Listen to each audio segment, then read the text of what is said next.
The bereaved have come to pay their respects to the dearly departed. Welcome, welcome, my children of rot. You may be breathing a sigh of relief, but don't get too comfortable. I'm only in for a touch-up. After all, dying has become so common these days. Everyone's doing it. The undertaker here certainly does good work, doesn't he? Not a blemish, not a pore. And to think, all it took was a bit of good old-fashioned spray paint. Such a quaint little bone garden they have here, softening the blow of rotting meat for those left among the living, coddling the oh-so-fragile psyche of those doomed to wander your existence. A final stop for some, and a beauty parlor to others. Fortunately, I can trust my friends here at Seltsam Funeral Home, but can the same be said for your local mortuary? Isn't it funny? We dress them up in expensive caskets, a takeout box if you will, that we bury under 6 feet of worm-filled dirt, and there they are forgotten, as they wither away like their memories. But when we leave the husk of our mortal acquaintances in the care of these respected men and women of mortuary science, can we really rest assured that they're not a ghoul? I say ghoul, as they cannot be considered a grave robber, for they take from the dead what they wish before they've even been put in the muddy ground, wantonly handling the cold leftovers of man's existence. Now that's a troubling thought for you.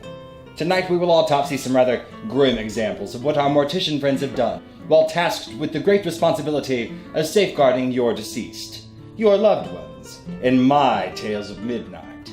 Now relax, pour yourself something to drink, stretch out on the slab, darken the room, and we shall commence. Good stuff.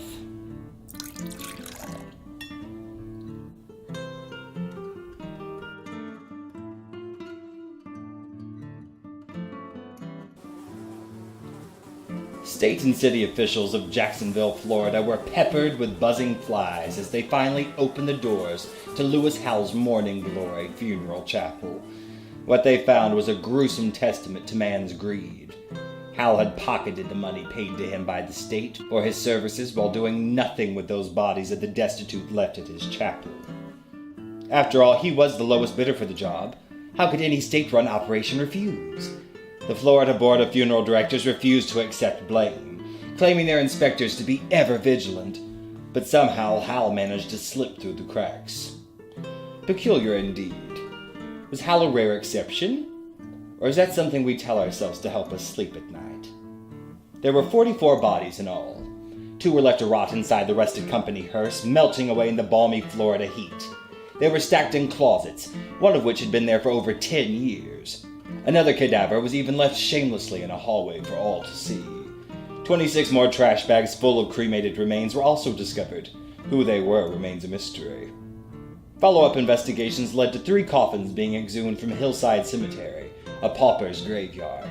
Inside 3 coffins, they found 8 bodies and a bag of random bits and pieces. Hal was sentenced to a meager 1 year in prison, of which he only served 2 brief months. Now, not to worry. I did some digging of my own, and called up one of those 8 bodies to help settle the score.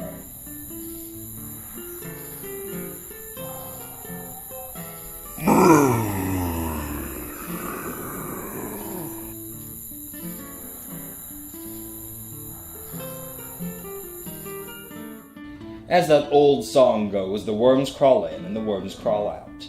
The worms play pinochle on your snout. They eat your eyes, and they eat your nose, and they eat the jelly between your toes. And that they did, coincidentally, at yet another Florida-based funeral home named Morning Glory in January of 2009. An unnamed family filed complaints after a maggot crawled out from their dead loved one's nostril during the vigil. The family of Dolores Washington also came forward in the following months, claiming that maggots writhed in and on her face during services. When the owner, Lisa Spates, was confronted by concerned relatives, there in front of them she sprayed the corpse's face with disinfectant and removed the wriggling larva with her bare hands. She was told by the same state board that had overlooked Howell's disregard for the dead that she may continue operating her funeral home as long as the bodies are prepared for viewing elsewhere. Then why is it then she still charges those using her establishment for embalming?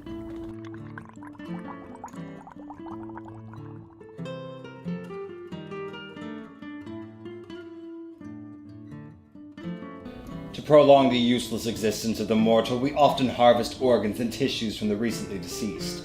Taking a page from Frankenstein, we stitch together the living with the dead, a patchwork of lives united. There inside you it grows, restored by your blood and breath. But one should take pause and consider where this tissue came from. After all, the two of you will be grafted together for a very long time. In 2005, the Biomedical Tissue Services scandal was brought to light. Biomedical Tissue Services, or BTS for short, was a human tissue recovering agency based out of Fort Lee, New Jersey. Dr. Michael Mastromarino was the criminal mastermind behind the crooked operation. He was a doctor in the very loosest sense of the term, an oral surgeon whose license was suspended after being exposed as a fiending drug addict. Mastromarino and his henchmen paid funeral directors handsomely to quietly look the other way. $1,000 per corpse made sure their lips were sealed. The cause of death was of no concern, as donor forms and death certificates were forged to hide what the deceased had succumbed to. Bones, tendons, and ligaments were regularly harvested for transplant from those who had died from cancer and other communicable diseases. The time of death was also paid little mind, as those cadavers who had already begun to rot were also sliced and diced for profit. The deceased host of Masterpiece Theatre, Alistair Cook, was even scavenged for parts. BTS, to cover their tracks, sloppily replaced the bones of the dead with PVC pipe you can buy at any hardware store. Before all was said and done, 5 different companies purchased human tissue from BTS for over 10,000 patients needing transplants. Mastromarino's scheme infected an untold number of victims with syphilis, hepatitis C, and HIV. Others were to suffer through infections, dialysis, septic shock, and even paralysis. Mastromarino was sentenced to 42 years in prison for his misdeeds, but not even a judge's sentence could make him take responsibility for his actions.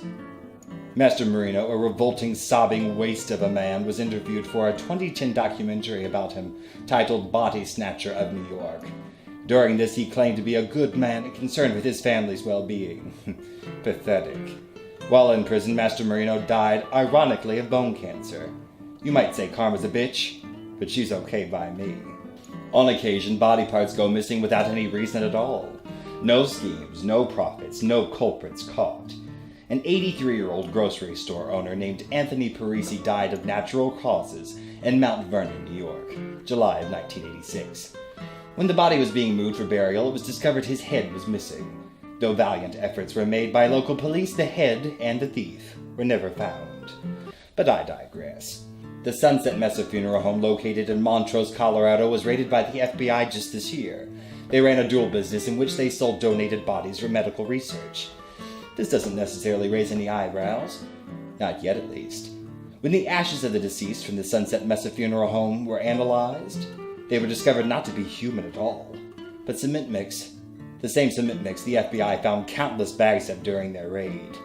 A former employee even claims the owners removed gold fillings from the bodies' mouths so that they can be sold for a trip to Disneyland. At least they were practical.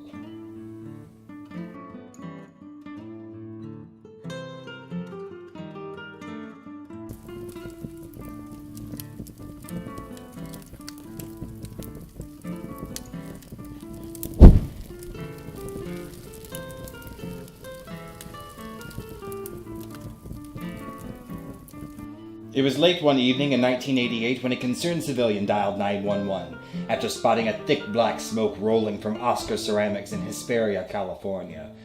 The caller told the operator he recognized the peculiar smell wafting from the building. Having been an Auschwitz survivor, he knew it was the stench of burning flesh. Fire Chief Will Wentworth drove out to investigate, and upon opening the kiln doors, a charred human foot rolled out to greet him. While examining the torched appendage, he realized he was standing in a strange, oily sludge. The same oily sludge that had leaked out as far as neighboring businesses.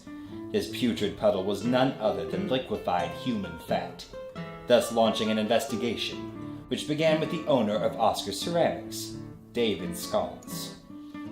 This was never intended to be a business for artists, but instead this was to be a false front for mass cremations. Sconce was an all-American college football star and son of the Lamb family. The family was once considered so picturesque they were featured in a Maytag Washer magazine ad.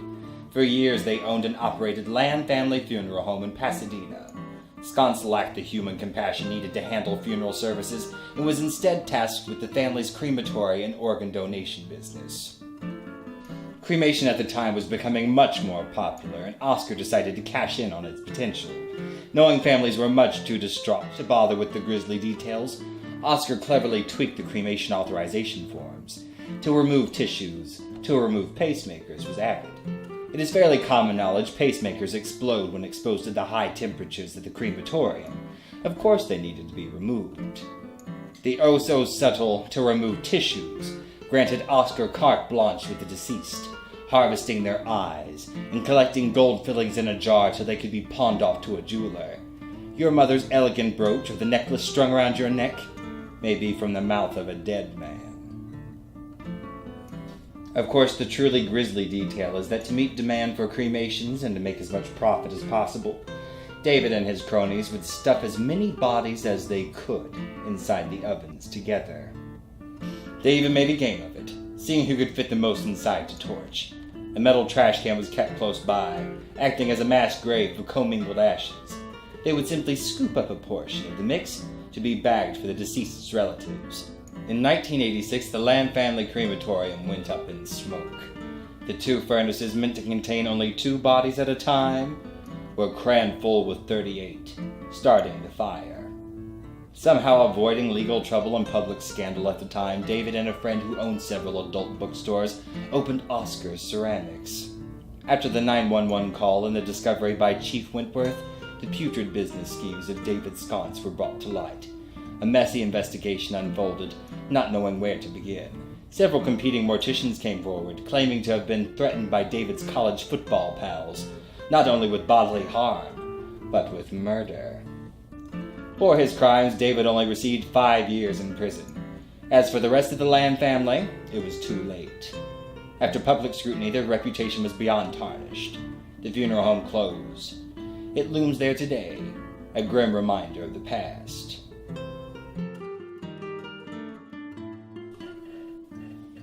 "6,775 people croak each day in America. I like to keep up with my statistics. The Center of Disease Control says 17,793 people are murdered each year in the United States alone. That means funeral homes in my show should have no problem turning a profit. On that note, I have a surprise for you. Mr. Seltzer, the undertaker here, said he had just enough time for one more client. My appointment didn't take long after all, as it is hard to improve upon perfection. A snip here and a stitch there, and you'll be as good as new. And to think most people have to wait till they're dead to be polished up for an open casket. After hearing what happened to all those bodies, I've taken the liberty of having your will drawn up. I couldn't stand the thought of you being mangled after death. But before then, well, I'm afraid that's out of my hands. After all, you could be our next show's subject of interest. Only fate can tell now for certain, but if I were you, I would err on the side of caution.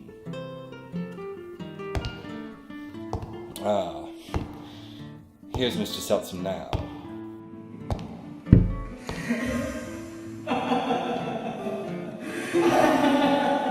Not to worry, dear. He'll have you on the morgue table in no time.